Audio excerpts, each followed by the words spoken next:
समय तक अपनी कोख में बच्चे को पालती है। एक छोटे से अंश से पूरे इंसान के रूप में विकास होना अपने आप में एक करिश्मा है। इस दौरान शरीर के सब अंग बनते हैं, दिमाग का विकास होता है और लिंग भी निर्धारित होता है। कुदरत का फॉर्मूला एकदम फुल प्रूफ है। भ्रूण का विकास लड़के के रूप में होगा या लड़की के, इसमें कोई छेड़छाड़ नहीं कर सकता। जब बाकी पूरा शरीर एक जैसा है तो फिर लिंग अलग अलग कैसे?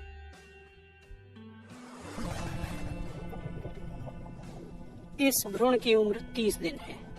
आकार महज 6 मिलीमीटर। रीढ़ की हड्डी को पहचाना जा सकता है। हाथ और पैर भी बनने लगे हैं। इस वक्त भ्रूण की संरचना ऐसी है कि इसका विकास नर के रूप में भी हो सकता है और मादा भी। अगर कोशिकाओं के अंदर 2 X क्रोमोसोम होंगे तो मादा, और अगर एक X और एक Y हुआ तो नर। लेकिन ये इतना भी आसान नहीं है। लिंग निर्धारण करने में हमारे जीन, हार्मोन और दूसरे कई कारक भूमिका निभाते हैं।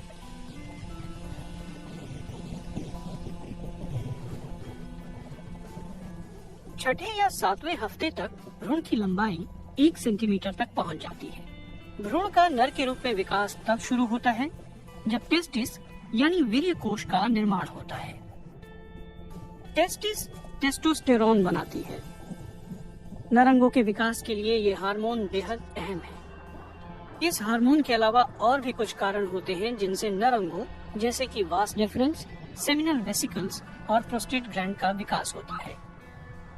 इसी के साथ लिंग का भी विकास होता है।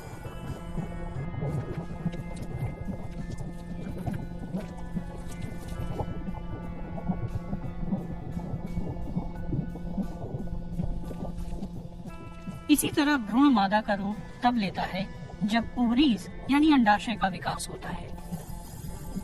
यहाँ से एस्ट्राडियोल नाम के हार्मोन का रिसाव होता है। लड़कों के शारीरिक विकास में जो भूमिका टेस्टोस्टेरोन की होती है, लड़कियों में वही भूमिका एस्ट्राडियोल निभाता है। इसी हार्मोन के चलते फैलोपियन ट्यूब, गर्भाशय और योनि का विकास होता है। साथ ही क्लिटोरिस, लेविया और यूरेथ्रा का भी निर्माण होता है। लड़के और लड़की के भ्रूण की तुलना से पता चलता है कि शुरुआत में दोनों की अंदरूनी रचना एक जैसी ही होती है। यानी भ्रूण के जननांगों का विकास किसी भी रूप में हो सकता है। इसे बाद में जीन और हार्मोन निर्धारित करते हैं। लेकिन कई बार विकास की प्रक्रिया में कुछ गड़बड़ भी हो जाती है। मिसाल के तौर पर एंड्रोजन इंसेंसिटिव सिंड्रोम भ्रूण के इंटरसेक्स बनने का ये सबसे बड़ा कारण है। शुरुआत में सब कुछ वैसे ही चलता है जैसे कि लड़कों के विकास में। एक X और एक Y क्रोमोसोम, टेस्टिस का विकास, टेस्टोस्टेरोन का रिसाव। लेकिन जननांगों में कुछ ऐसी खराबी होती है कि वो इस हार्मोन के संदेश को ठीक से समझ नहीं पाते। ऐसे में एस्ट्राडियोल हार्मोन अधिक प्रभावशाली हो जाता है।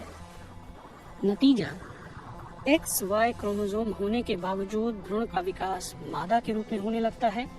इसे तीसरा लिंग या फिर इंटरसेक्स कहा जाता है।